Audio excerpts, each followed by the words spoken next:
Assalamualaikum warahmatullahi wabarakatuh. Saya Elce Maria Rosa dari program studi S2 Keperawatan Universitas Muhammadiyah Yogyakarta.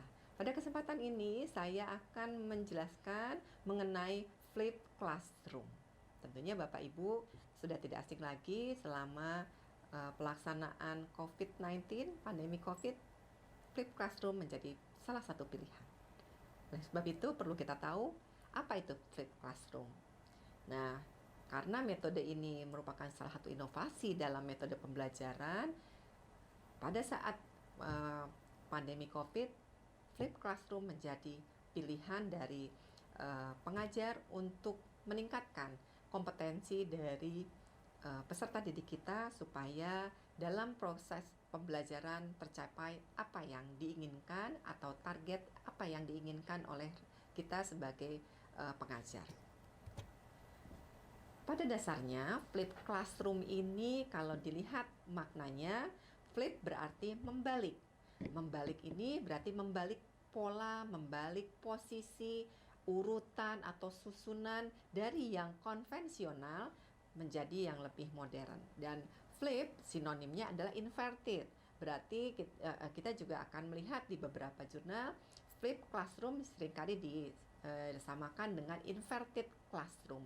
Jadi nama yang paling sesuai untuk bahasa Indonesia flip classroom ini adalah kelas inversi. Seperti ini Bapak Ibu tahapan untuk pelaksanaan flip classroom terbagi 3 stage atau terbagi 3 tahapan. Tahap pertama, Bapak Ibu pada saat melaksanakan kegiatan, kita sudah mempersiapkan mahasiswa in class, di dalam kelas mereka kita berikan kesempatan untuk membaca, melihat video-video yang disediakan, mendengarkan recording atau beberapa materi yang kita berikan, bahkan membuat note-note yang terkait topik yang akan dibahas. Nah, pada saat online berlangsung, mulai mahasiswa di sana sudah memperoleh iklim mengenai topik yang akan dipelajari.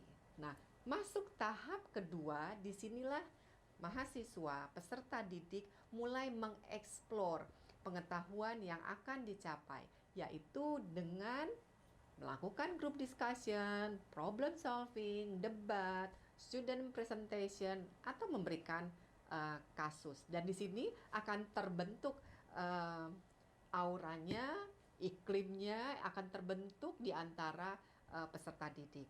Dan tahap yang ketiga adalah tahap yang sangat kita harapkan, yaitu peserta didik kita akan mastery. Nah, mastery ini kita lihat di mana? Yaitu kita lihat dari evaluasi yang kita buat. Nah, otomatis untuk mengevaluasi berarti ada ujian yang kita berikan atau kita berikan final paper atau kita berikan evaluasi atau bikin project-project. Jadi Bapak Ibu di tahap ketiga tidak harus examination, tetapi bisa minta membuat suatu project kemudian kita evaluasi. Ini akan memberikan gambaran yang lebih konkret mengenai flipped classroom. Dan tentunya flipped classroom hasil akhir interaksi antara pendidik dengan mahasiswa adalah munculnya student engagement antara peserta didik dan pengajar, di mana flip itu merupakan flexible environment, L itu ada learning culture, intentional content, dan professional educator, sehingga flip learning ini menjadi pilihan yang sangat baik bila dilakukan oleh dosen-dosen yang qualified dan tentunya menginginkan munculnya student engagement yang baik. Dan tentunya aktivitas apa tadi sudah dilihat dari beberapa tahapan, mulai dari reading, listening, watching, kemudian tahap 2 melakukan brief review, diskusi, debat, itu bisa menjadi pilihan. Dan tahap ketiga untuk melakukan evaluasi bisa tidak harus final assignment, tidak harus examination, tapi lakukanlah evaluasi dari berbagai bentuk atau melakukan project-project. Dan kita bisa membedakan di sini antara pembelajaran yang tradisional dan pembelajaran yang flip classroom itu seperti apa. Tentunya dari gambar piramida ini kita akan lihat ternyata di dalam kelas pada saat taksonomi Bloom kita perhatikan dari piramida ini, untuk meningkatkan pemahaman mahasiswa itu di tradisional model menggunakan in class, tetapi di flip model itu out class. Jadi biarkan mahasiswa belajar sendiri, mencari di Wikipedia dan sebagainya.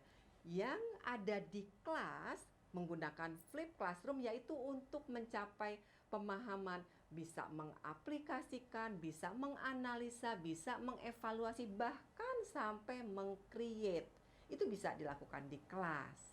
Nah, walaupun dengan online. Seperti itu Bapak Ibu, ini begitu menariknya menggunakan flip classroom karena capaian tertinggi dari taksonomi Bloom insya Allah bisa tercapai menggunakan flip classroom walaupun in class menggunakan online.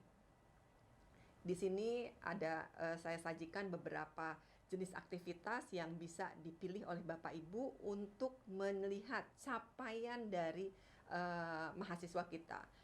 Untuk meng-create, Bapak Ibu bisa memilih membuat publikasi di salah satu jurnal, menulis cerita dan sebagainya. Jadi ini beberapa yang bisa dipilih. Jadi bukan hanya melakukan membuat cerita atau melakukan evaluasi saja, tapi aktivitasnya bisa banyak. Jadi Bapak Ibu lebih banyak alternatif.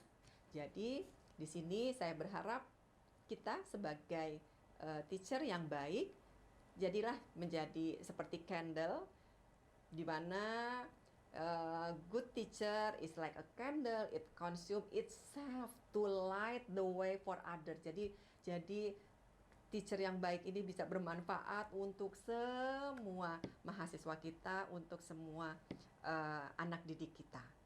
Demikian, mudah-mudahan apa yang saya jelaskan mengenai flip classroom bisa bermanfaat bagi Bapak Ibu. Demikian, wabillahi taufiq wal hidayah. Wassalamualaikum warahmatullahi wabarakatuh.